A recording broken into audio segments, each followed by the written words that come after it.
Pole, Totem Pole, Totem Pole, Totem Pole, Totem Pole, Totem Pole, Totem Pole, Totem Pole. Hello, everybody. Recording live from somewhere. Hello, everybody. Recording live from somewhere. Life Lessons Podcast. Howard Shotsky, Coach Troy Taylor. Everyone needs a coach. That's what I'm feeling, Howard. Does everyone need a coach? I would say yes. Whether you play sports or whether you don't play sports. Everybody needs a mentor. Everybody needs somebody to correct them. And this guy right here, man, had one of the greatest podcasts I have ever watched. In the Granite and Coach Bald podcast. I laughed. I cried. I loved it. Men, top of the morning. In the Granite 617, hailing from Boston, Massachusetts. Howard, are you a soccer fan? Argentina versus Colombia. Did you watch this? I know there was a game on last night, and I know they scored no goals in the first half. Well, we've been talking a lot about Leo Messi. You know how I know? Cristiano Ronaldo. In the Granite. Thank you, Coach Taylor. That would be the wager I placed. And yes. for those of you who were paying attention, I also dropped a UFC winner in our group chat with Rose Namajunas. Tell us all about the UFC event, because in the Granite 617, he likes fighting. He likes boxing. He likes mixed martial arts. He likes it all. He said one of the greatest quotes, it needs to be on a wall somewhere. Every day, it's hard not to commit a felony. Every day, it's hard not to commit a felony. In the Granite says, I like the Italian team. Tell us about the UFC, Howard. What happened? Well, I'm a big fan of the UFC. Unfortunately, I missed the main event because I fell asleep since it was on at like 1 o'clock in the morning. But I saw some good fights. I mean, there was a guy who got knocked out in about 17 seconds. There were some nice fights going on. I'm looking at Shannon Daugherty's death. Shannon Daugherty, 90210. Shannon Daugherty from Charmed. Well, Shannon Daugherty has passed away. They say that things come in three. So it wasn't just Shannon Daugherty. It was Richard Simmons and Judge Judy also. Wow. Judge Judy in the Granite 617. Did you ever have to go in front of Judge Judy? It was amazing. You talked about some of your former lawyers became judges and they looked out for you. And man, in the Granite 617, man, we should send you a link and get you on here. Man, let me know in the Granite. He has an amazing story to tell. Shannon, what is in the Granite do that he needs to hire lawyers with this type of frequency? I'm quite. He would love to tell you about it, man. I'm telling you. In the Granite 617, I'm going to send you a link and you can come on. I'm going to send it to your Twitter and you can come on and tell us all about it. Man, that was so fun listening to you and Coach Bald talk. So in the Granite 617, if you check your Twitter, I have sent you a link to jump on Life Lessons Podcast. This is Coach Bald's day off. I got to tell you, that 617 is quite disturbing to me. Oh, why is that, Howard? Given that I grew up in New Jersey and that I'm an enormous Yankees fan, a big Knicks fan, I do not like the Celtics. I do not like the Patriots. I do not like Tom Brady. I do not like Bill Belichick. I forgot the Boston Bruins. I don't like them either. Yes. And I asked in the Granite 617 about the Yankees being from Boston. And he said he has tremendous respect for the New York Yankees. And his son. He should. You know why? Why? Because we've given them more beatdowns than any other team in the major leagues. Yeah, that's true. Although they may have Oh, here he is. It's the man from Seoul, ladies and gentlemen. See y'all. Wakey, eggs and bakey. Man from Seoul. You are the resident football expert. We're going to be bringing on in the Granite 617 today. And man, this is going to be a show. Dude, I could not stop laughing last night watching those guys. Argentina versus Colombia. I see the man from Seoul has got the shark shirt on again. Yes. And what hats he got on there? Now, weren't those shirts big like back in the 80s?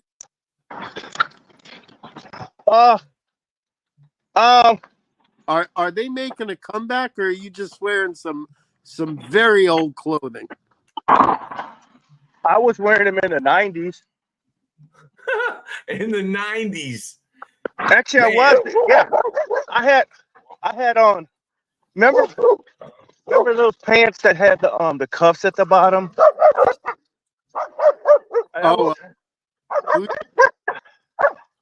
I had some. I had some to play golf in. I wore them in the 90s playing golf. The knickers. Remember the knickers? No, not knickers. They just like suit pants. They had a cuff in the bottom. Yeah, they're like khakis, but they're rolled up and sewn. Yes, I had two pair of those. I had a light khaki and a dark khaki. That was remember Payne Stewart? Yes, the knickers. I have a pair of knickers. I do have one pair of knickers. Payne Stewart always looked slick out there. Yeah. Knickers are you got to have one pair of knickers. It's for an occasion. Well, in the Granite 617 will be on here, but until he shows up, Paul. Yes, sir. Argentina versus Colombia, Copa America, Lionel Messi, Shakira. Oh my goodness. Miami, Florida. What do you got to say? Tell us about it. Man, it was out of control, and I knew it was going to be. As I told Coach Ball the other day, for those who didn't see the highlights, people were trying to rush the door. People actually climbed through the vents outside the stadium and went through vents to fall into the stadium somewhere in the bathroom or a concession stand. It was crazy. They had to delay the game for like an hour and a half. All I know is this. I went upstairs about 5 minutes after the game started to get in bed and read my book. Watched the first half on my phone. The score was 0-0. As I told Coach Taylor, that means I cast my wager. So I'm a very happy guy. And after that, couldn't tell you what happened. What was your wager? 0-0 at half? Under a half for the first half. Oh, nice. And then I had if you notice, I had my UFC pick of the week was also a winner in the chat, which I gave you guys, Rose Namajunas. Yes, I got that too. Thank you. That was cool. Yeah, I saw that. I got that. And by the way, when I give those pick of the weeks, pay attention. Liam, inside information. I'm just going to tell you one thing. They are not my picks, and the guy who makes them is very good. Okay, nope, I'm waiting. Send one every day. Well, when I saw that he had 3 units on Thug Rose, I go in heavy. yeah, can you go in the granite? Can you go on your Twitter on your laptop? He said he is. He said give him 5 minutes. Yeah. But no, what's interesting about the UFC is when they bought the UFC, they only paid $2 million for it. You know that? No. Yeah, $2 million. You have any idea what it's worth now? I don't want to know. Billions. Yeah, I was going to say. And the interesting thing is, boxing is doing such a bad job of promoting their fights and making new superstars that you can't fill an arena for a boxing match, but you could get 15,000 people to go see Jorge Masvidal and Nate Diaz. Yeah. Anywhere in the world.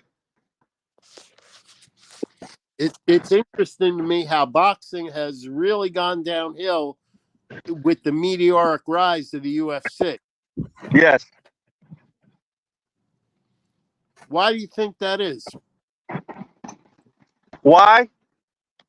Honestly, I just thought about it before you said something. I'm like, why is that? Well, you know what I would say? This is just me talking. It's similar to football. The more gladiator, the more viewership. I mean, boxing is just less gladiator than UFC. But when I was a kid, we had people like Muhammad Ali, George Foreman, Joe Frazier. Can you even tell me who the heavyweight champ is right now? What you didn't have is UFC. Imagine if they had to compete with a gladiator sport where people are like bleeding all over the place and choking each other out, and like it's like, again. Well, we have an expert coming on in the Granite 617. He knows all about boxing. He knows all about Muay Thai. He knows all about MMA. And y'all are going to have a treat when he comes on. He's coming on the show? Yes, he is. In the Granite 617. Send me your email. I sent it to your Twitter. If you could go to your Twitter on your laptop. All you got to do is press on it. But I don't know if it's just the violence, because the UFC really didn't get popular until they had rules and regulations. When it was just an all-out brawl, they weren't making any money.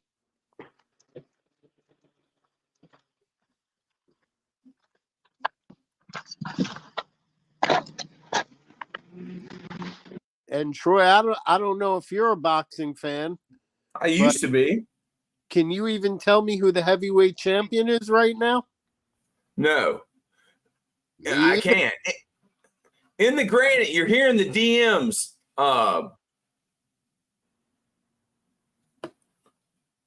Like, are you in the studio? I don't see you at the bottom in the Granite.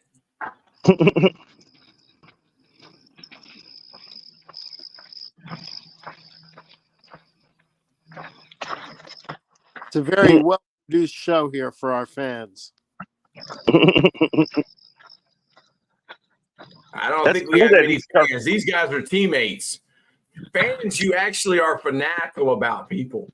Like the people that watch us, they feel sorry for us. We're the low man on the totem pole. I don't think that. Well, see, there you go again, Troy. That's not it. It's not? Nah. It's not it? No. Right, in the Granite. Yo, I'm sorry, bro. I didn't know I was coming on here today, so. He's in his all good. Are you going to turn? Are you going to just stay just audio, or are you going video too? Go video. I got StreamYard. I got a paid fucking version of it. Go ahead. Put me on. I don't give a fuck. I'm good. Yeah, I think you just got to turn your video on, and you're on. Your audio's on, but your video's not. That's my problem. Hold on one second. Happy life, right? I had some guys down in North Carolina accuse me of being from New York City. What the fuck is that? What's the matter where you're from? That's not an accusation. It's a compliment. Yeah, that's a compliment. Northeast beef. I'm trying to explain to you. Hold on a sec, brother. Oh my goodness. Oh, Avatar. Yeah, they want me to add an avatar. All right, Liam plays games, says if he curses one more time, then I'm leaving. Which one are you talking about? Liam plays games, because wasn't me this time. I don't know what the hell's wrong with this fucking thing. Sorry. Man, in the granite, I love your story. I love how you express yourself. And I mean, what you have been through. I mean, with your stepdad being deported 15 years ago for 2 pills. I mean, and he won't come back to the country unless you go get him on an airplane with your mom. I mean, dude, they need to make a movie about your life. Whoever is saying the F word, well, I know that's tough to say. Liam plays games, because we got a couple guys here that there's some Jersey guys and there's some Boston guys. So Liam plays games. I apologize. You can come back later when the football guys are gone. Yeah, when Lambo is streaming, we're going to do a 24-hour stream of college football 25. Lambo. That comes out. Is that today? Yes. It comes out today. Yes. What is he going on? 4:00 p.m. Wow. I'll be there. You'll be there. Yeah. How do you feel about college football 25? The game or the game? The video game. The video game. I think it's kind of cool. Liam, please. See you, brother. I'll see you later. Name, image, and likeness is kicking off. Man, you got a lot of college football players that are going to be eating a lot of pizza this week on campus as their work. Because after their morning workouts or whatever time their workout is, they're on that game. It's gonna be. Watching 2 homeless people boxing is better than any boxing event in the last 10 years. Okay, well, Dead Ghost, when you say 2 homeless people boxing, are you talking about them wearing gloves? Or are you talking about 2 homeless people in a bare knuckle street fight? All right. In the granted, your stream is audio only. Yeah, that's ridiculous, man. Hold on. All right, that's all right. I don't care. That's all right. Yeah, it's okay. I'll get it fixed while you're going. That's fine. Yes. So in the granite. Yeah, go ahead, brother. Shotsky, who is from North Jersey. Yep, North Jersey. I got friends there. Yeah. He was Michael Strahan's agent. Oh, really? Strahan's one of my favorites. Wow. Yeah. Howard, ask in the granite about boxing and UFC. The question you asked Paul. You got to throw him. Where's in the granite from? Southwest Quincy. Boston, connected to Boston. 2 cities connected to each other. You gotta know some of the Patriots I worked with then. I know all the Patriots, bro. Remember Todd Rucci? I know exactly who he is. I don't know them personally, but I know who they are. Yeah, absolutely, brother. Keep going. Dan Copen. Yep. Uh, Dan I don't Copen, know yeah. about Jar, but David Meggett. Yes. Meggett. Look You at mean the- from look at from that the little he used to play Meggett for the go. Giants, right? And he played for the Pats, right? Yeah, unfortunately, G-Man. David's in prison right now. He's in prison. Yep. What the? Yeah. What did he do? I don't watch the news, so I don't see this stuff. Yeah, he All right. got in some trouble down in Charleston or something. 30, and I had just talked to him on the telephone the day before. Yeah, I like that guy, man. That sucks, man. I don't like to see anyone do time. Sometimes it's unavoidable. Like the man from Soul was saying, why is it hard? Well, when someone fucking gets cute with you, sometimes you want to slap them in the fucking mouth. So it's hard. I meant that literally. I meant that like truthfully. That's malicious wounding. The man from Soul, listen, brother, I respect you, brother. Thank you for your service, right? But check this out. If you're from the Northeast and everyone's an asshole, right? Because they call us massholes, right? Everyone's on edge. Everyone's good. So you gotta kind of fucking watch your impulse. Don't act on impulse and evaluate the situation like you're taught in the fucking service, right? It's like you gotta fucking make quick, decisive decisions, and hopefully you don't fucking break the guy's jaw and you walk away. You know what I mean? But as a kid, you can never do that. You had to be respected or feared, or both. That's how it was when in '71 when I was born. That's how it was here. I don't know how it was. I know it was the same in North Jersey where he's from. I know that. So yeah, I grew up with a lot of Italians and Irish in like every culture, in all the cultures. You know what I mean? So Yes. Before you came on, we were just talking about why do you think that the UFC has far surpassed boxing to the point where they can get 15,000 people to watch Jorge Masvidal fight Nate Diaz, but if it's a heavyweight championship, they couldn't fill an arena. So why UFC is doing so much better than boxing? Yeah. I could answer that really quickly. It's because they put on fucking good fights every single week and not once a year like boxing used to do it like every month. Consistency.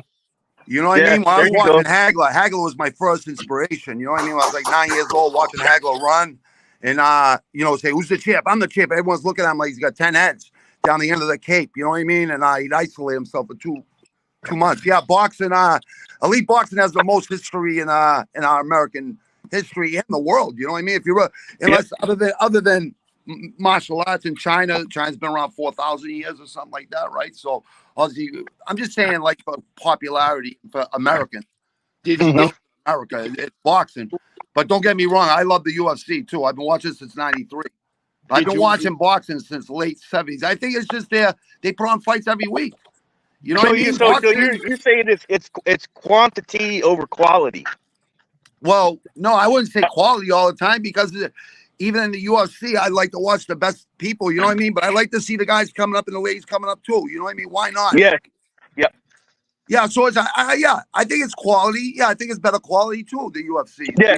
Yeah. It's quantity and quality together. Quality. Yeah, I would say that's more it. But yeah, you know boxing. If you know boxing, you know the politics, and it's just. That's why I don't argue about politics with people online. That's why I'm not even online. That's why I was just watching you guys to show you support. Yeah, I'm not even on social media that much because I don't want to fucking get in an argument with someone I can't grab by the fucking throat. It's really true. Really fucking true, man. When he was talking shit about Boston and shit, I'm like, this guy has no idea. Well, he kind of does because he lives in North Jersey, but yeah, of course I don't hate all your teams, bro. I'm not that much of a fanatic. Here's the thing, bro. I respect all your teams because all your teams made our teams better. You know what I mean? It always gets to the tango. You know what I mean? That is the heart of a competitor. That is, you are the lineage of everyone needs a coach, and you are the lineage of the great Customato. Did you ever come in contact with Customato? My trainer in boxing knew him very well. Wow. They used to talk on the phone and stuff, you know what I mean? But I was too much of a wild fucking motherfucker. Like, during the week I'd be training all week with him, you know what I mean? And on the weekends he asked me to come by. Huh? You remind me of my mentor, Jimmy Rogers. He ate glass. He was an No, Army Ranger. I He wasn't was that crazy. I grew up with a lot of savages. That's all it was. Crazy. You had to be respected, bottom line. And then, a lot of older guys, I had mentors too when I was old, when I was a young, teenager. I didn't have a father. My father wasn't with my mother. My mother left my father when I was like 9 months old and came here to Southwest Quincy, Bruce Corner. It's everyone always talks about Southie and all these other places in Boston. Well, there's so many fucking cities in Massachusetts. That's why, Brockton that's a half an hour away from Boston. You know what I mean? That's where Rocky Marciano and I used to spar there. I used to spar there with I sparred with Robbie Sims a few times. I don't know if he'll remember, but in the early 90s. But, I'm sure he remembers that Eddie Sigliano, his son, Steven, the fighting tunnel rat Sigliano. You know what I mean? So, I sparred with a lot of really good guys, Gold Glove champs, all that shit. But it didn't make you no money. You know what I mean? So I had to work, run water tunnels in Massachusetts, 7 water tunnels I ran. I had a daughter and a kid, you know what I mean? A daughter and a wife, you know what I mean, to support. Yeah. Boxing, you're not going to make no money unless you eat, breathe, and sleep it. You know what I mean? That's why I try to tell a lot of these younger fighters, you can't be working and fucking and boxing at the highest level. You're never going to get, and there is no can't, don't get me wrong. You give it a try, but it's really tough. If you want to be a champion, you're a competitor, you know how good you are, but then, there's guys out there always working hard. That's why I get up at 4 a.m. every morning and train. You know what I mean? At least 6 days or 5 days, at least 5 days a week. You know what I mean? It's because I want to get that mental edge over a lot of other people. You know what I mean? Mm-hmm. And that was taught to me by other older people that I worked for. You know what I mean? So why would I not believe in it? You know what I mean? If it's worked for them, you know what I mean? Gator, welcome to Life Lessons Podcast. We have a very special guest in the granite, and Coach Bald. Well, Dave, you're all special. Podcast. You're all special in there. All you guys are special. We all love you. And does everyone need a coach in the granite? Everyone needs a mentor if you want to, unless you're going to figure it out yourself. And that's not too easy sometimes. When you have an ego, even if at 53 years old, I still have an ego. So, these are just things I'm willing to say because I have humility. It's a huge character trait. I'm a fucking knucklehead sometimes. But I've been with my wife almost 33 years. We've raised 2 beautiful kids. Both of them, my daughter finished UMass, JFK, Dean's List 11 years ago. She's killing it. My son's in Celtics internship with TD Bank, TD Bank. And, he's played basketball his whole life. He's really good. You know what I mean? So, yeah, he's doing good. He just finished his first year in college. Now, I didn't want my kids to grow up like I did, right? You know what I mean? Yeah, that's just a cycle. That's a vicious cycle. You know what I mean? So here we are helping all these other countries. You give each American $250,000. You can help all these other inner fucking city communities that need help. They need mentors because a lot of those kids don't even have no fathers. You know what I mean? So I can relate to those kids really, really easily. And I understand why they do what they do. You know what I mean? Yes. I would never shit on those guys because I like them too much. If they had coaches and good mentors like guys like you guys, I wouldn't consider myself a coach or a mentor. I'm a father to my kids. And if someone needs my help, I'll always help them. You know what I mean? But I don't put myself out there like that. I think it takes a lot of courage to do that. I'm definitely not scared to fight anybody, any man. You know what I mean? But I'm not one of these social media people. I'm trying to learn it. Don't get me wrong. You know what I mean? I think it's very smart. You know what I mean? And if I can help in any way, I'll always fucking come on here with you guys. Yes. You are a star in the granite. You guys are stars. You guys are the stars. Don't please. I appreciate it, but I'm not a star. Bro. You're a star. I'm just a brutally honest man. That's it. Yes. And that's what makes you different in this day and age because you are not scared to speak the truth. You said I don't want to be a star, though. I don't want to be a star, Coach Taylor. That's the thing. Yeah, I don't ever want to be a star. I already lived that life. You know what I mean? There's a lot of you shine is what I'm saying. I appreciate it. No, I appreciate it. Oh, I appreciate it, brother. I do. And you said you were a huge Michael Strahan fan. I just love greatness. I love people that fucking go the extra mile and fucking put in the extra training and And I'm like the man from Souls there every morning, like trying to be positive. And this guy right here, even though he tells me his true feelings, at least he tells me his true feelings. He doesn't hide behind no mask. You know what I mean? So I like that about people that are real. I love it. You know what I mean? I love that the realness. Just be yourself, be original. You can be inspired by people, but don't be someone you're not. You know what I mean? I used to tell people all the time it was very difficult when I was working with Brian Westbrook. I can imagine, brother. Yeah, I can see that too. I could definitely see that. And, I got to be honest with you. The worst experience I've ever had at a football game in all the stadiums I've been to around the country, which is pretty much almost every one. Wow, pretty good, dude. Was in Philadelphia. Philly, yeah. The city of brotherly love. Why? I love Philly. I just love their energy. You know what I mean? So what happened there in Philly with you, brother?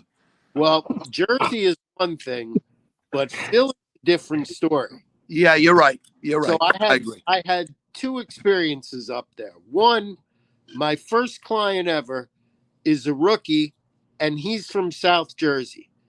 So his entire family is at this game. Now, the Eagles are nice enough to give the visiting team tickets and that. So I'm in. Then the game, obviously, I'm listening. And the next thing you know, we're getting bottles thrown at us. We're getting food thrown at us. And I said to myself, yeah. Well, I have two options. I can't tell them not to root for their child, so I'm just going to excuse myself. And I literally did not come back till the middle of the fourth quarter. And then granted. Yeah, but that's a smart move, though, brother, because you learn from experience, right? Am I right or am I wrong? I got right out of there. Yeah, because you know what? You can't fight 1,000 guys. You can fight 10 guys, right? But you can't fight 1,000. You're gonna end up taking a beating, so you might as well just fucking cover up. Well, how many is the most you've ever fought at one time in the granite? We fought outnumbered a lot of times. 60 guys walking the park, and there's like 5 of us. You just start throwing punches. You just go after the biggest guys. I got one for you, though.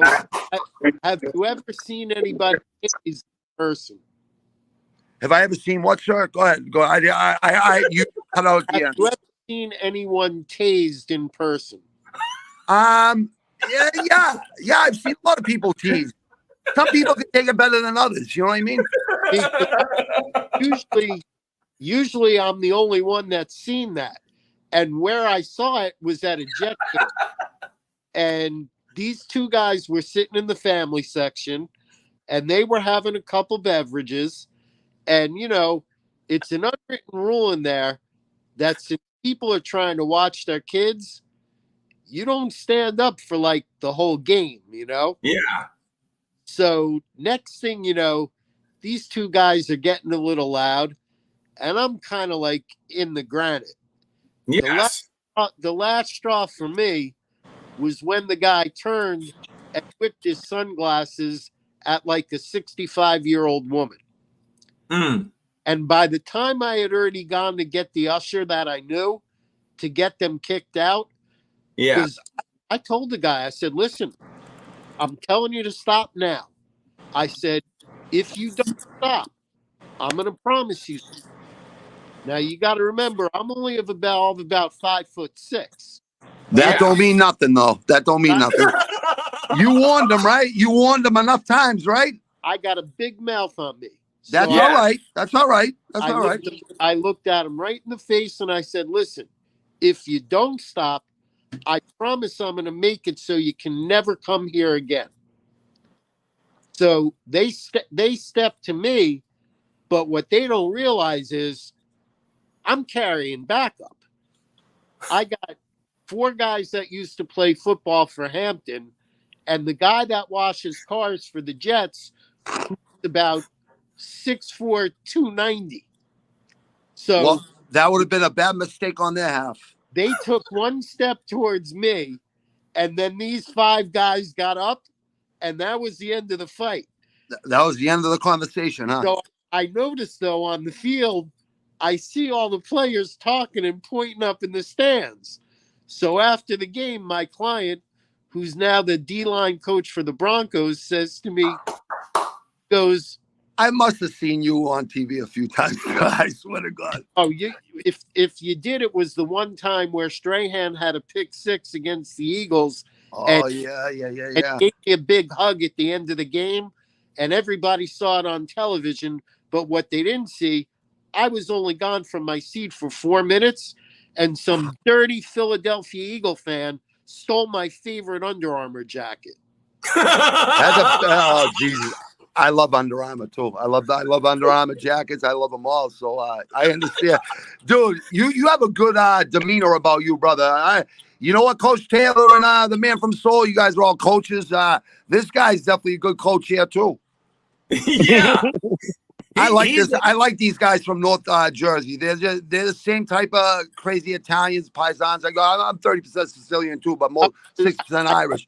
I love these guys, man. They're fucking the best. We are America. A white man, a black man, an Italian, and a Jew. It doesn't even matter what kind. That's the day, Coach Taylor. That's the biggest fucking thing in the world. Like, you know, these people that are racist people and stuff. Yes. They think we're all divided. That's the farthest thing from the truth because we're not divided. Man, The I say that every day. Hey, I know there's shitbags in every color. Excuse my language. I'm not trying to be an asshole, but yes. Listen, there's good people in every color. There's good people and there's bad people in every color, in every culture, right? Yes. That's the truth. So don't listen to the mainstream media, all these other idiots. Listen to people like these guys on here. And when I'm talking about fights and stuff, I'm just telling you because I experienced it. I've been in the ring with the best. I've watched the best fight. You know, I just try to be, and they call that, what do they call that on the internet? You're a resource. Well, yeah, well, I have plenty of. It's just like the man from North Jersey, just like the man from Seoul. It's like just like you. You guys all have, you know, life lessons, right? Honesty and storytelling. That's the two things I'm learning about YouTube. Yeah, and I noticed when I'm brutally honest, they're fucking mad at me. It's like, what do you want me to do? Lie to these fucking people? I don't know what you want me to do because I can't act. I'm not an actor. I would have been an actor if I wanted to be. So I got to tell the end of the story. So I come back. Oh, I'm sorry, brother. I'm sorry, brother. The audio's going in and out. Go ahead, brother. Go ahead, my man. Next thing I know, which is not too smart in Jersey, the guy takes a swing at the cop. Uh-oh. No, that ain't good because the cops there. Yeah, the cops there. And here. Yeah, I get it. Trust me. That's not a good move. So then they then Gator, we love you. We love you, Gator. Yeah, Gator's good people. Yeah. He said, "What's up?" Gator said, "What's up?" in the granite. He said that earlier, Gator? man. What's up, Gator? I'm sorry, I don't see the chat enough. That's I'm just okay, on my brother. phone listening to you guys. That's all. So they then go. Keep going, sir. And tase the two. You can call him Howard. Just call him Howard. Howard. All right, Howard. Howard Cosell, my favorite. So go ahead, Howard. you know, I met Howard Cosell when I was a student at Tulane. And he was a brutally honest man. Am I right? Yes, and I got to tell you, you know, he was bad-mouthing the hell out of sports, which I thought was interesting for a guy who made his entire living off the world. Yeah, did it? Wasn't he a sports fan? Like, I didn't know the man. He probably didn't like a sports fan. The crookedness. Was it the crookedness? Dementia, but he was telling us all how watching sports was a waste of time. Why is it a waste of time? Like, I don't even understand that freaking theory. It's theory. Me either. But so after the game, I'm in the players' parking lot and I see the Jets director of security. So I say to myself, well, let me see if he knows what went on today at the game. So I go over there and he's talking to Muhammad Wilkerson's mom, and he knows that if I interrupt, it's for a good reason. So he ends that conversation quick. He comes over, he says, I said, Steve, did you, were you aware of the fact that 2 people got tased in the family section today? And his eyes get about as big as New York City. Scared to death? He was scared to death, huh? He said, no, I was not. He goes, were they any of our people? I said, no, I've never seen them there before. They weren't any players, family, or friends. Okay. He said, thank you for me knowing that. Monday morning, I go into work. One of the most satisfying feelings I've ever had. Now, as I told you guys, I did warn these knuckleheads that they would never be allowed back at that stadium if they didn't stop what they were doing, right? Yeah, I remember you saying it. Yep. You can only imagine the pleasure I got on Monday morning. By 9 a.m., the email was already there. Dear Howard, thank you for our conversation after Sunday's game. We reviewed the video footage and identified the subjects, and they will be banned from MetLife Stadium for life. Oh, Jesus. Wow. That's Howard. That's Howard. Hey, Howard's got some people on his side, I guess. You know what I mean? Because he stands by principle for principles. You know what I mean? The only better thing would have been is if I had the guy's phone number. Exactly. See, I warned you, asshole. I warned you, asshole. You don't want to listen. And you know what? I chalk that up as probably liquid courage too with those guys. You know what I mean? Ooh. Liquid courage in a can. Yeah, courage in a can. You know what? Here's the thing. I don't think Howard or the man from Seoul needs any alcohol to have courage, or you, Coach Taylor, or Coach Ball for that matter. I don't think any of you guys. I know I definitely don't. I know that for sure. I quit drinking. 2003, March 2003. My wedding was my last hangover. Yes, and that's what I don't believe in going to A and N. I'm not saying it's bad for anyone out there. I'm not saying it at all. If it helps you stay fucking sober, that's fine. But I was just a weekend warrior, you know what I mean? And I've already had my fun, you know what I mean? I didn't want my kids to grow up like I did, you know what I mean? So my problem is this.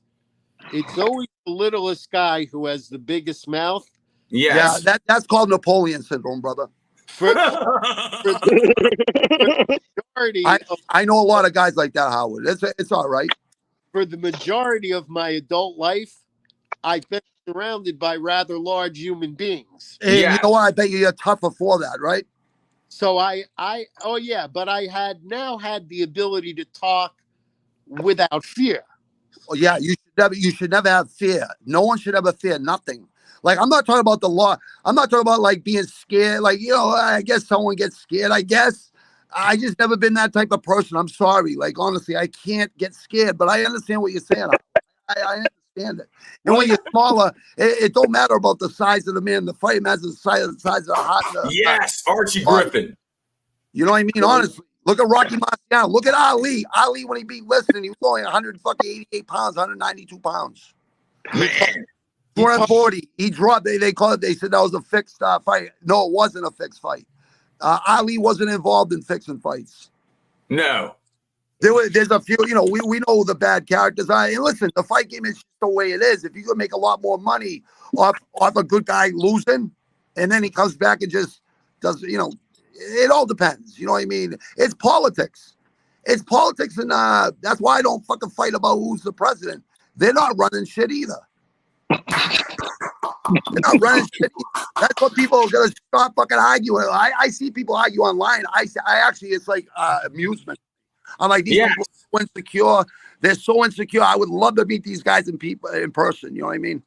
It's like The Godfather. I think The Godfather don't go out there and do the work. It's like with Mario Puzo. No. The silent ones are the ones you gotta worry about. The quiet ones. Usually, they got that saying: the loudest man in the room is usually the most cowardly. Yes. That's not always true. I know plenty of people with loud mouths that can back it up. So you know what I mean? It all depends. It all depends. It all depends who the fuck you are. You know what I mean? And what you stand like Howard, right? You grew up with a lot of I was always the youngest, right? All my friends were 2 grades ahead of me, and even older, like a generation, you know, ahead of me. Yeah. Even though I was doing bad, I was selling pot and stuff and joints at 13 and all that stuff, right? It's I didn't think I was doing anything bad because no one was dying from smoking my weed, you know what I mean? So, and I was getting a lot cheaper from the older people, you know what I mean? So, which allowed me to make more money, and they were more muscle for me, you know what I mean? So you gotta play chess, not fucking checkers. Yes, we have a question from the chat. I couldn't already tell you what his answer is going to be, but the question is, what does it take to be a good knockout artist? You gotta have explosiveness, which I was definitely God gives you those talents. It's all, genetics. But if you don't have it, win sprint 2 times a week, 10, 20 of them, a set of push-ups, walk back, and then explosive, plyometrics, a lot of jumping on boxes, explosive movements. But you got to learn how to keep a cool, calm, and collected. Learn how to breathe. You got to learn how to breathe. You got to learn how to breathe. I don't know if you guys can hear me too well, but yes, yeah, we can hear you wonderful. I do this stuff for a living, so like I don't put myself out there all the time. But anybody needs help with training, just fucking I'm gonna make sure you're accountable, and I'll do it right with you, and I'll tell you exactly what it's doing for you, what the exercise is doing for you, what type of diet you need. If you want to get bigger, you want to shred up, you really want to be lean and mean. You don't want to be too big. Yes. I like how you said that. If you want to win fights, you don't want to be big. You want to be like, you want to have that strength. You want to do a lot of push-ups, a lot of pull-ups, a lot of like body weight exercises. But that's not look at Francis Ngannou, for Christ's sakes. The guy's he's you can get by with that, but he had to learn how to breathe. Francis, we've all seen it. You know what I mean? Remember him and Derek Lewis? I'm sure Howard knows this. Remember that? Like they just stared at each other for 3 rounds. You know what I mean? It was because they know the consequences by getting hit by a fucking heavyweight. But here's the thing: a guy 155 pounds can punch just as hard if they know the right technique. Like Bruce Lee.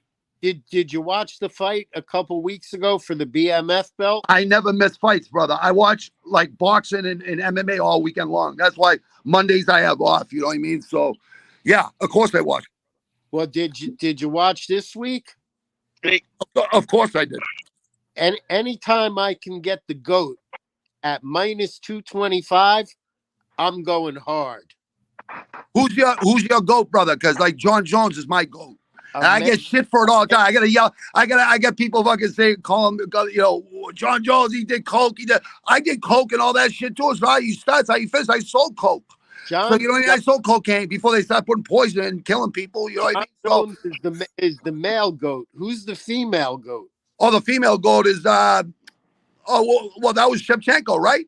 Thug Rose. Oh, Thug Rose. Well, I had Thug Rose too. That's just like anything can happen in MMA. That's why I love MMA. Anything can happen. But that broad, what's her name? Cortez. She showed. I think that fight's gonna help her down the line. She's gonna get better from that. Then 5 rounds with Thug Rose, because Thug Rose knows how to put those punches. See, perfect jabs, slipping, ripping. Cortez, her head's always on the line. You know what I mean? It's on the center line. It never moves. If you watch some of my videos, I just tape like my last quadruple set of training or whatever. And I'm just like, always keep your head up the line. Well, you know what I mean? Always shadow box. Do these things over and over and over again. You'll never have to even think about where you are, if you're on balance or not. You'll always be on balance because your feet are going where you're always going. The more you drill it over and over and over again, you'll never have to worry about that. And that's why you don't really want to be a knockout artist, because if you're fighting a guy whose head is always on the center line, you just want to be popping that jab out. Bang, bang, bang. Yeah, bang. It's all range and distance. And that's what people say.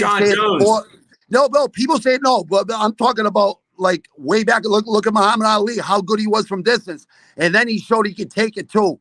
But he had to, once he took it from George Foreman and a lot of other really hard punches, we all know what happened to Muhammad Ali.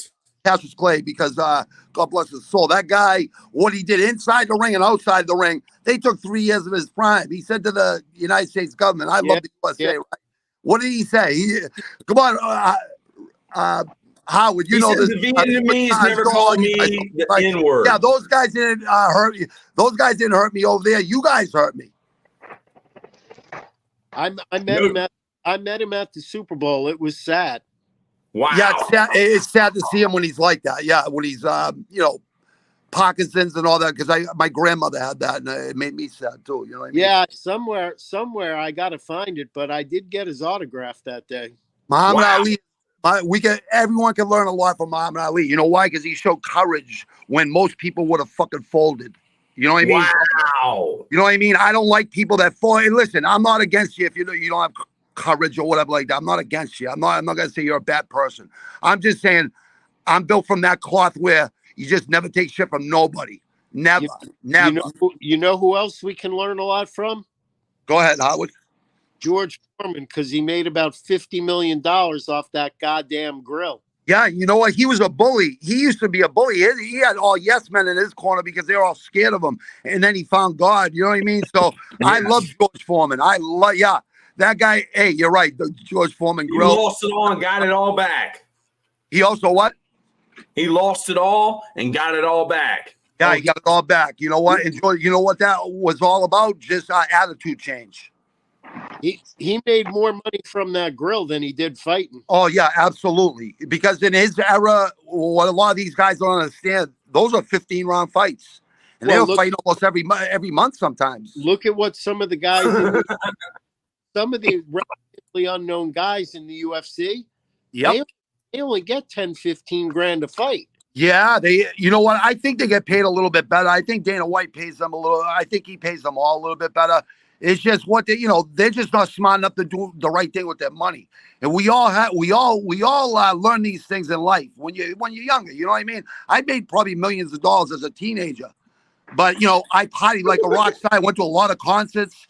Like that's what I was into, music and sports. So I went to a lot of games. I went to Montreal, getting in fights with Montreal fans. Got barred from there. I'd go back a month later. I'd never be barred. I just walked back in with friends of mine.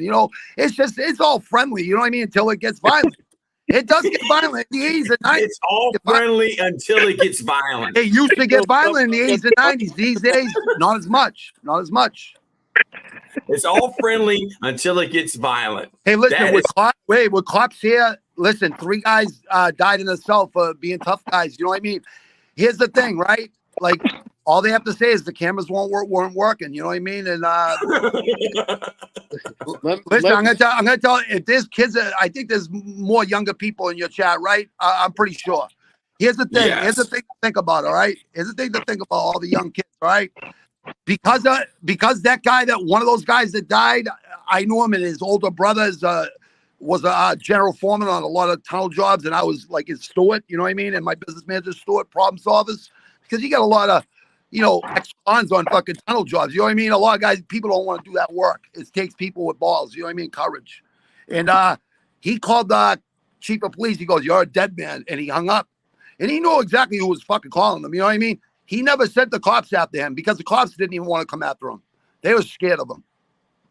And that's really the God's honest truth. I'm not bullshitting you. It's like, I know you guys that say, the cops come, they fucking lock him up. Yeah, okay. Okay. You guys want to believe that?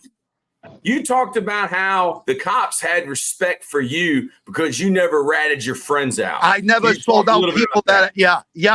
That's a huge thing. People got to learn about getting involved in crime.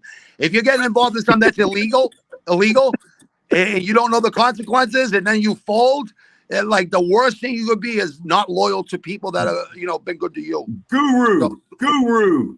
Honestly, You do all talk crime, but you're scared of jail. I'm not. Yeah, that's the thing. If you're not scared in the streets, why the fuck would you be scared in prison? I'm just being honest, right? I was never scared in prison. I was scared of jail. Never. He's from where you're from, isn't he, Guru? His dad was a judge. The reason I have judge friends is because they used to be my probation officers when I was 13 years old, and they used to be my ex-lawyers. You know what I mean?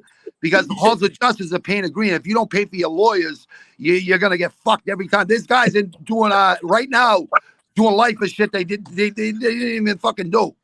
So I feel horrible for a lot of people that are in prison right now for shit they didn't even fucking do. You know why? Because prosecutors have egos too. Yes. And they don't want to show humility. They don't want to admit they're wrong. So that's the problem. See, I'll admit I'm fucking wrong because I was wrong.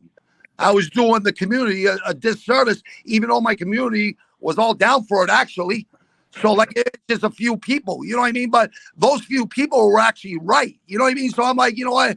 I don't want to be that type of, I don't want to be that type of father to my kids. The father that I had gave up and fucking, went and did 10 years down in Florida or whatever the fuck he was doing down there. Who fucking knows? But I don't know my father. I don't know him that great, so I'll never respect him. You know what I mean? But I don't think that's the right attitude to have. I think you should give everyone a second chance or a third chance if they deserve it. You know what I mean? I don't know. I don't know what the just having morals. I don't know what you guys believe in that. I have no idea. I think everyone deserves at least a second chance. As long as it's not morally bad, you know what I mean? As long as you're not hurting kids, women, or elderly people, you know what I mean? If it's big boy stuff, then you should always be able to get a second chance. Depends how badly you screwed me over. Yeah, or that. There's another thing, but that's also ego too, bro. It's like if someone hurts my wife and kids, I will definitely go to prison because I know I'm definitely going to jail. I'm definitely gonna get bailed out, but I'm definitely gonna end up going to prison probably because I'm definitely gonna get 1 to 10 years for involved because I'm gonna hurt somebody really fucking bad. So I'm just being honest. If someone hurts my wife and kids, I know a lot of people say it. Cain Velasquez actually went and did it, but see, he shot the wrong guy. He shot the wrong guy. He should have just dragged him out of the car, beat the snot out of him. It would have been a lot worse for that person than just shooting him. You know what I mean? Yes. So you believe in what's better, knocking somebody out or making them tap out? You believe making them pay. Out. No, making them suffer, making them fucking deal with you for a lot longer. Because you can knock somebody out, you just get knocked out. You wake it up. What the fuck happened? You know what I mean? So, yeah, I would highly recommend that you don't get knocked out. Move your head and always footwork and keep your distance. You know what I mean? But take a chance. Go ahead. I'm sorry, Howard. How about the fight last week that they called no contest when the guy was getting crushed? I hated that. I hate that when I see that. Hate that. And I don't hate many things. You know what I mean? There's just a few things. I hate pedophiles. I hate, people who hurt women and children and fucking elderly people. People that. Amen. I didn't like. I don't like those rules, bro. I think the rules need to be changed. Illegal blow. I watched every fight, brother. There's not fights I don't miss fights, brother. Did you think that was an illegal blow? Well, here's the thing. There's not many angles. You know what I mean? We're not getting all the angles. So I don't know. Even if it was, it doesn't, it doesn't matter. If the guy still wants to fight, let him fight. You know what I mean? Hold on. The shots to the back of the head, right? Yeah, he did not want to get up and fight. Well, see, this is the thing about acting. Don't act. Just be honest. Listen, I'm all discombobulated. You're going to be discombobulated anyways, but if you're getting hit in the back of the neck like that, it's illegal. I think it really should be legal. I really think it should be legal. I was pissed. I lost some money on that fight. Well, stop gambling, my friend, because the house always wins. Yes. Yes, it does. I take action during the football season. I know, brother. My uncle's... My mentor is probably the biggest fucking bookie in New England. You take money. You find a friend who takes action. You say, "Give me the picks of the biggest loser that plays with you every week," and you bet the opposite. You could do that too, brother. That's there is an art to gambling though. Like here's the thing with like cards. I can read cards. You know what I mean? Not read them through the through the other side and nothing like that. I just know that, percentage wise, if there's a lot of low cards coming out, eventually those high cards are going to come out. You know what I mean? So even if you got 8 decks, it doesn't matter. You know what I mean? You just got to kind of figure it out. But yeah, gambling is, we all know that the house wins all the time. And he's taking action as far as when it was illegal. You know what I mean? Way before. You know what I mean? That's the problem I have with DraftKings and BetMGM. Yeah, go ahead. Yeah, give me that lowdown, brother, because I want to hear this. I want to hear this. You seem like a knowledgeable guy. Inundated society with commercials to the point where, when they first started up and during Super Bowl time, it's almost like the political ads where you can't see anything but an ad for gambling. Yes. And the problem is people can download these apps right to their phone. Yep. Now, I've been betting since I was a kid. Howard, I kind of figured that, Howard, if we had these phones in the 80s and 90s and Coach Taylor and the man from Seoul, what do you think we would have been better off? Be honest. No. I need to know that real quick. No. No? Okay. I wouldn't be here today. I probably wouldn't be here either. Okay. Yeah. All right, Howard. I'm sorry. I didn't mean to arrested us a long time ago. Personally, I'm glad that my age, they didn't have this stuff because there were some situations I was in with some guys that were well known that would have been on camera and would have been on videotape. I can remember an incident. I'm sure you made that right, though, Howard. I'm sure you made that right in your life. You know what I mean, brother? Like everyone that probably goes through that in their life. I'll tell you what, one of the most satisfying things I've ever seen. I've only really, where I grew up, we had everybody. We You had, had to be feared and respected, am I right? Or you had to at least respect the people that were fucking feared and respected, right? One or the other.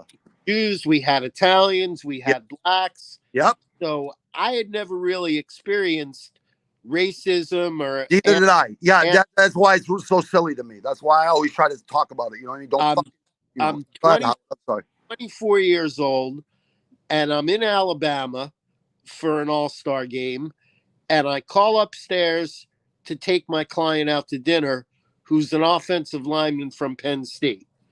His roommate, who was an offensive lineman from Southern Miss, answers the phone and says, "Is this that effing Jew agent of his?" Oh my God. Ooh.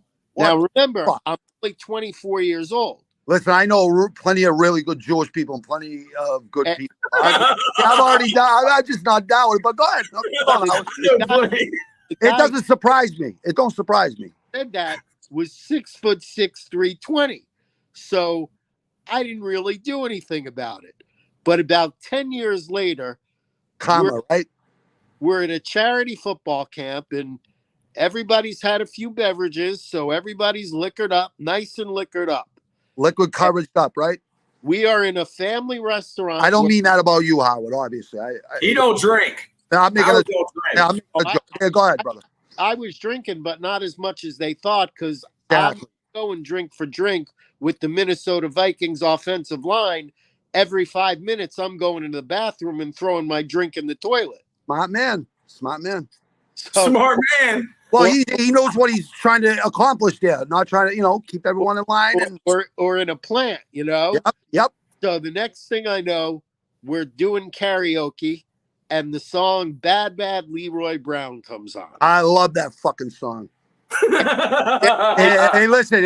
I'm into rap and fucking hardcore metal. You know, thrash. You know what I mean? And old rock and old slow jam. You love it I all, love man. that song. I love And that your song. music was soul. I love music with soul and heart. Yeah, The message.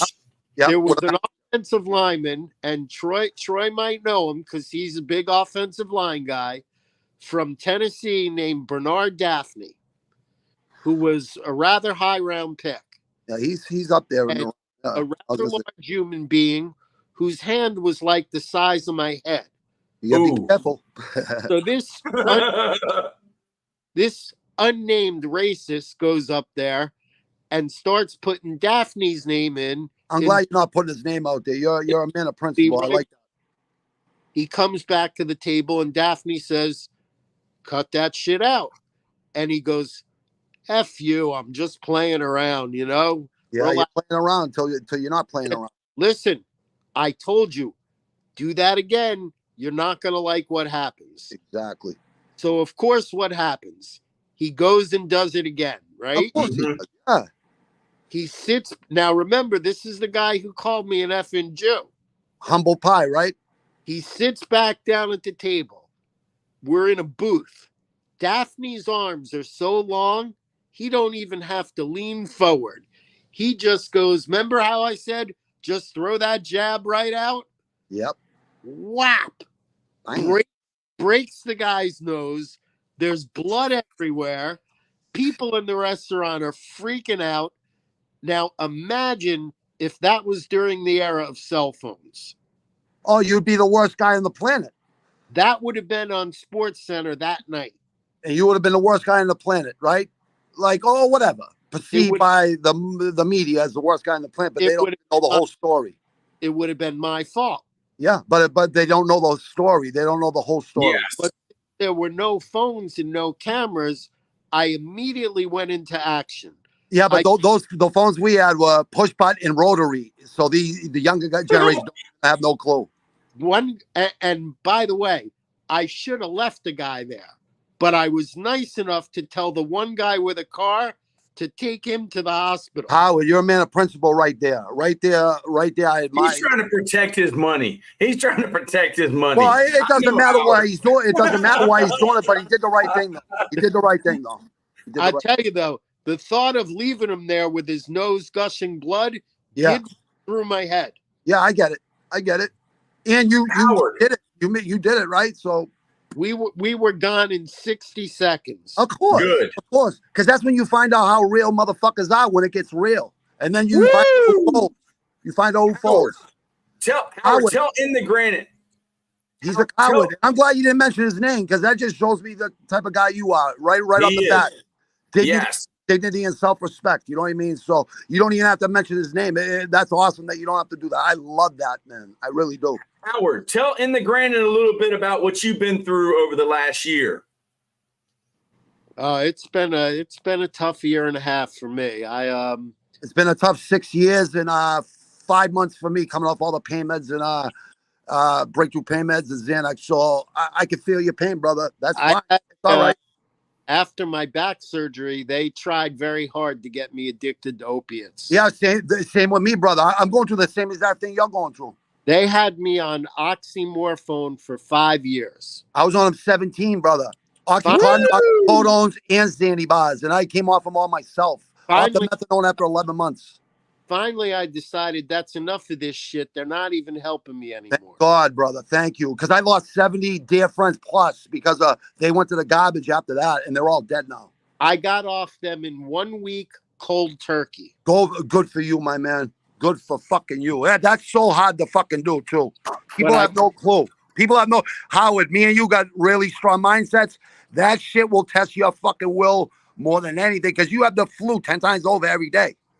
I was not physically addicted to them, but my God. I wasn't mentally addicted to them, but my body was physically addicted. Yeah. So what happened during that week, I didn't shower. I didn't eat. No. I don't think I moved. No. And I've been told since by other doctors that that's a really stupid way to do things.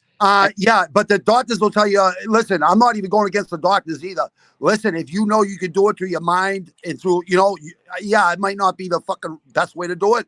But they want to get you on something else. Sometimes it's the smartest way.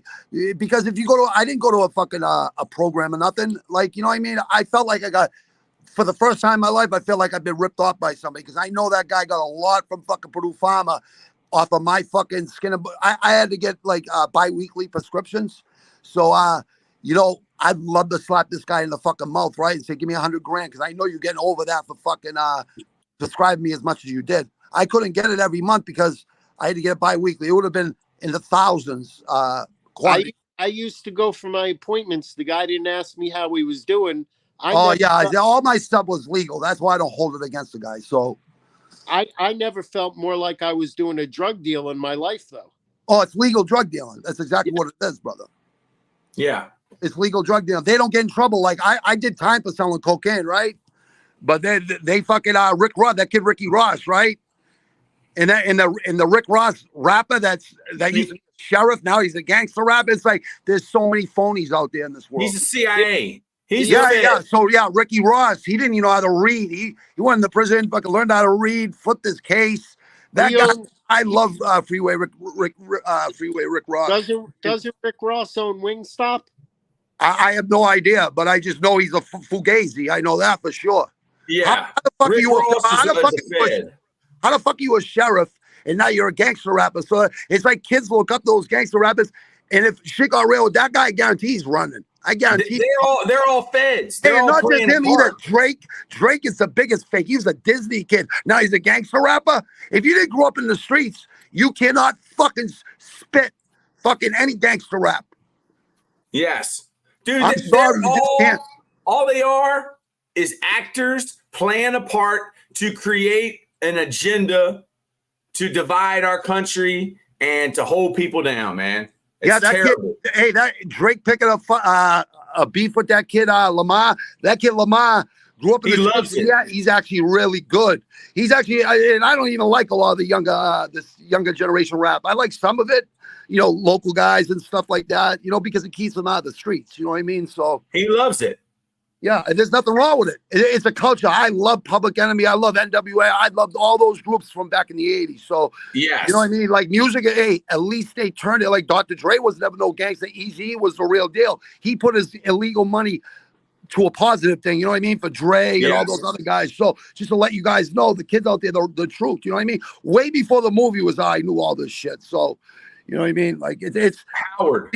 Be careful, right? Be careful, Howard, who you do business with. Am I right? In the granite, listen to what else Howard has been through. I would keep going because I'm amazed that you did that. You're a trooper, brother.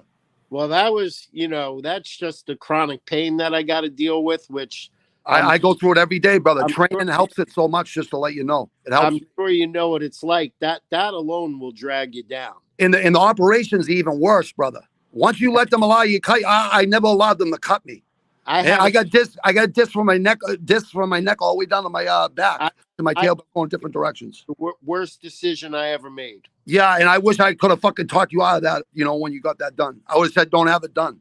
I should have never had it done. Ways the well, stem cells. Another year or two, I'll go down there and get some, so I keep training the rest of my life. You know I'm in more pain now than I was before I had the surgery.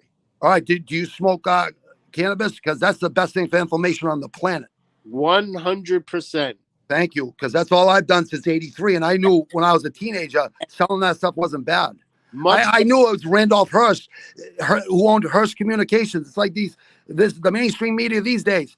It's someone's paying them to say all this shit. Do you understand? Oh, yeah. They're trying to divide our country. And here's the thing. I never liked Reagan because he took sports. He took my dreams away from me, Coach Taylor. All I did was play baseball, and I was playing in Little League when I was in Farm League. Like, they bumped me up.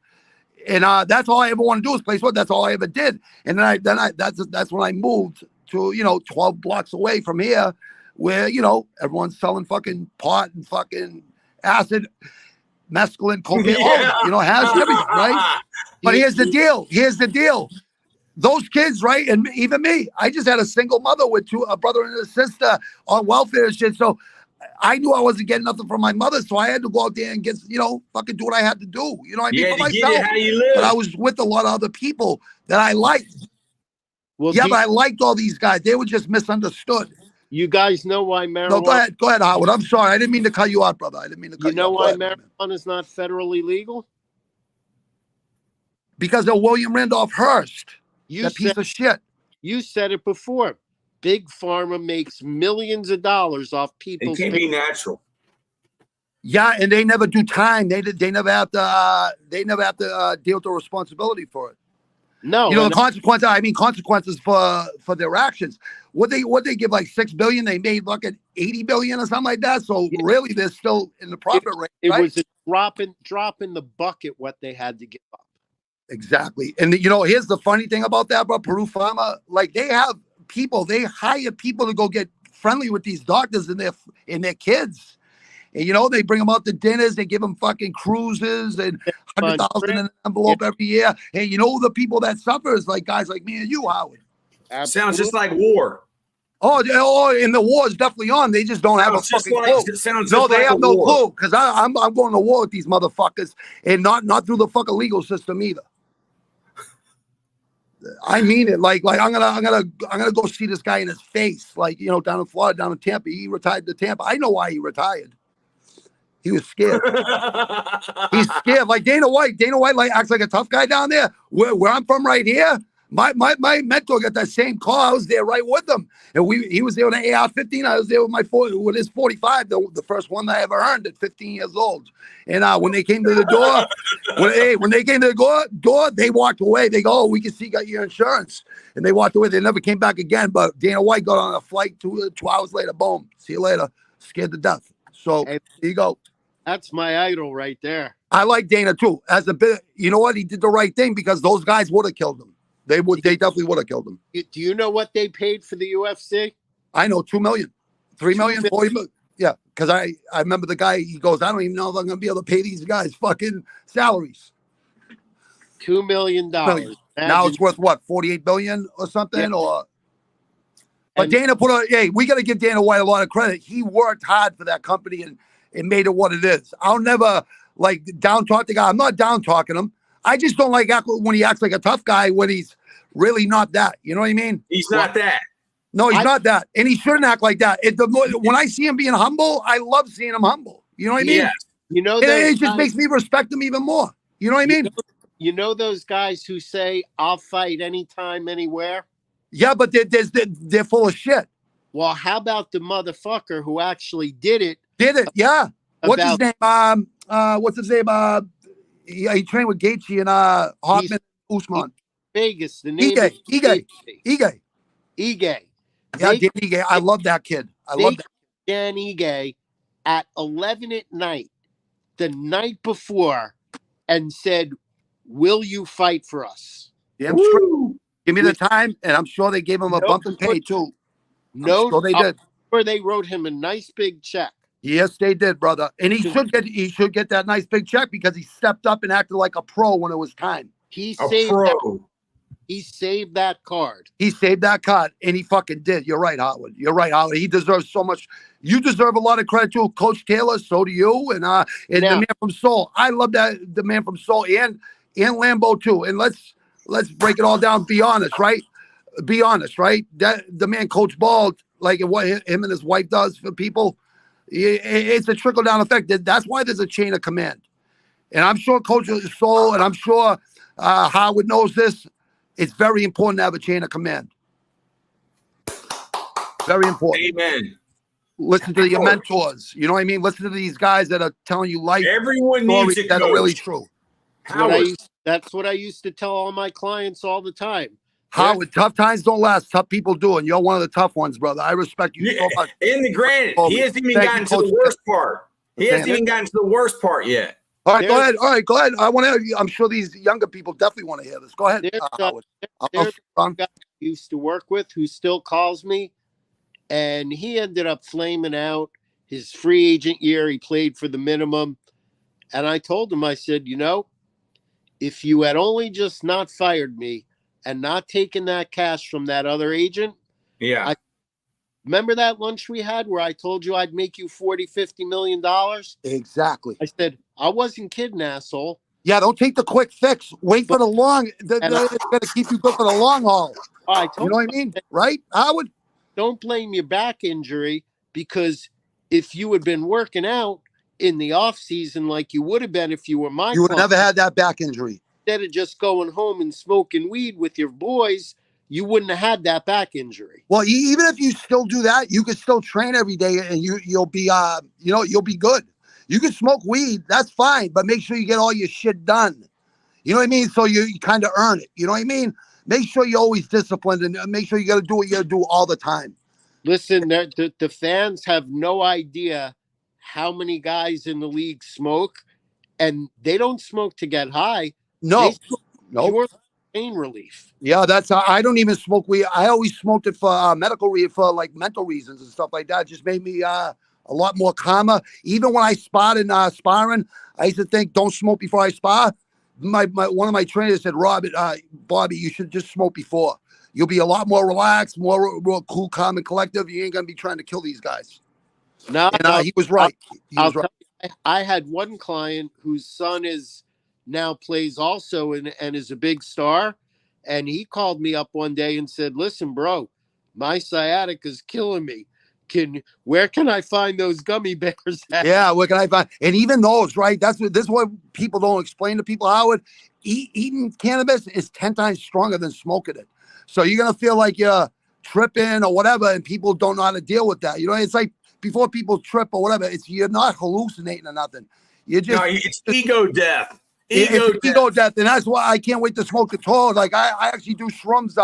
Shrooms have helped me through this 6 years of coming off all those pain meds. I'm gonna be honest. I've had go ahead, Howard. Recommend those to me, because what Coach Taylor was talking about, during to Coach Taylor. Listen to him. I'm being the last 18 months, I've lost my dad, 3 dogs. I'm sorry to hear that, brother. And my wife to suicide. Oh, Jesus. Fuck, man. Yes. In the granite. Oh, man. I wouldn't even know. I don't even know what I would do if I lost my wife. I hope I fucking die before her, honestly. I'm so sorry for your loss, Howard, brother. Let me ask you this question. Jesus, brother. What would you do if you then had to go and file suit against your wife's parents? I wouldn't feel too good because I like them too much. So, yeah, that's a tough one. That's a tough one, brother. Man, that's a tough one. I feel horrible for you, bro. I really do, man. Hey, but in the granite. But no, I'm not giving you pity, brother. I'm just saying I respect you. I respect you. Go ahead. Y'all be friends for life. All I'm going to say is this. Yeah, go ahead, bro. Tells you a lot about people. Yeah, it does. When they're at the bank the day after their kid dies. Yep. Yeah, it does. It does. And you know what? A lot of people like fucking will sell out their own family. Let me ask you guys a question. Yep. The day after my wife died, you guys think I was thinking about money? I don't think you were thinking about money. You probably love your wife that fucking much where you fucking probably wanted to go with her. The last thing, I was losing my freaking mind. Oh, I'm sure. Yes, sir. I'm sure you still are. I'm sure you still are. It's just not a deal with it better. That's it. So you miss her every day. Yeah, he must have got a phone call. There he is. You're back, Howard. I did actually from a guy I work with who's trying to get his life story made into a movie. Probably one of the toughest guys I've ever worked with.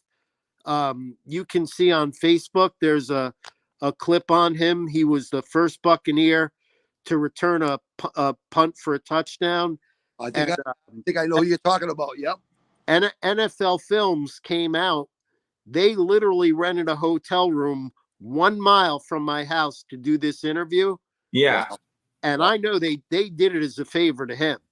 Yeah. He told them, you can't do this without my agent, because without my agent that fucking helped me through a lot That's of things. being loyal to the people that were loyal to you. That's loyalty. That's loyalty. Without him, none of this ever happens. Exactly. And I'll tell you right now. But Howard, you deserve it though. Just to let you know, you deserve it. You know what I mean? I saw it, since they gave me all of one line, I said that was the favor to him for doing this. Oh, I get. So I get it. So you can only tell him. But it was funny to me because I don't know if you remember Lenny Moore from Penn State. I know of him. I know the name. I just can't. I can't. Okay, Penn State. Okay. Played for the Colts. Okay, that's right. And it is a legend. That's right. That's right. I said to the guys, you guys, want to go grab a bite to eat? I was going to take them all out to eat, the whole crew. And they go, no, we got to stay. We got another interview. So I said, who are you guys interviewing? They said, Lenny Moore. I go, when's he going to be here?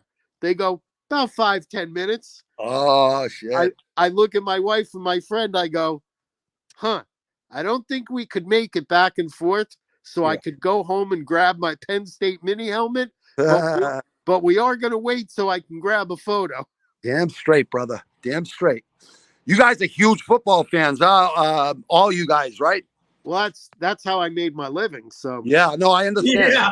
I love football. I love what they put themselves through. You know what I mean? That's why I respect all the fighters out there, because I know what it took for me just to spar with the best guys, locally. I'll be honest with you. After losing my wife, a lot of the guys. Prayers to you, brother. Prayers to you, and I'm gonna say prayers for you every night for the. A lot of the guys that have really been there for me are relationships that I've made through football, whether they be former clients or coaches or people like that. But I could call. Shoot, I could have called when we started at 7:30. I'm gonna tell you, Blair Thomas would have answered that phone, because he knows if I'm calling at 7:30 in the morning, I'm calling because I'm not doing too well. I haven't heard that name in a long time. How's he doing? Is Blair Thomas doing well? He's doing tremendous. He just played in a charity golf tournament yesterday. He's got a charity football camp coming up, so he's doing well. How are you doing, Howard? Are you feeling a little bit better every day, or is it still a slow ride? You know what I mean? I struggle.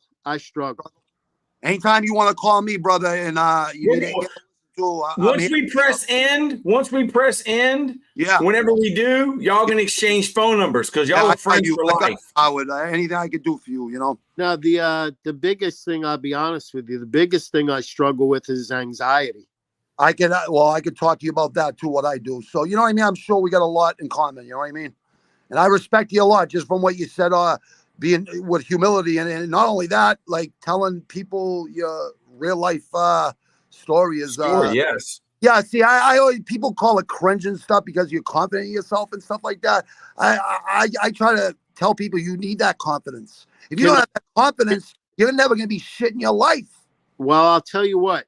I started doing it out of selfishness because my therapist wanted me to journal, and that's just not me. Well, hold on. You getting it out there, it kind of does help you, though. Well, let me tell you what happened. Yep. I started doing the occasional Facebook post. Yep. And about a month ago, I got a message from a girl. Well, I had gotten several messages, but this one was the one that really blew me away. Yeah. And she basically said, I was meditating the other day and you popped into my head. Wow. She goes, I hope you don't think this is too strange, but I'd like to give you a call because I have some things that I'd like to tell you that I think will really help you. Okay. So I connect with the girl, we get on the phone, and she's someone I dealt with. I worked in real estate maybe for like 6 months while I was representing coaches. And I think they were the only ones I sold the house to that weren't related to my wife. Mm-hmm. So she calls me up and tells me that not only has she had depression and suicidal thoughts her whole life, but, and this I know from my wife, they tell you Depression is real. really need to worry. She Yep. told me she actually had a plan for how she was going to kill herself. You never want to do that. You never want to do that. Then she went on Facebook and read what I wrote about my wife. Okay. And realized that if she went through with her plan, she would destroy her husband and children. Yeah. Oh yeah. She was basically trying to tell me, I wanted to tell you this because I think it'll help you because your words helped save my life. Yeah, Wow. and it's not like thinking that it makes you a coward, like suicide. It's like when I went to jail as a young teenager, I wasn't hurting myself. I was hurting my mother and the people who cared about me. Like I was being selfish, basically. You know what I mean? Because I knew everyone in there anyway. So it was just like a fucking reunion, basically. And honestly, there's a lot of solid guys in there. They're good men, right? But they're just misunderstood.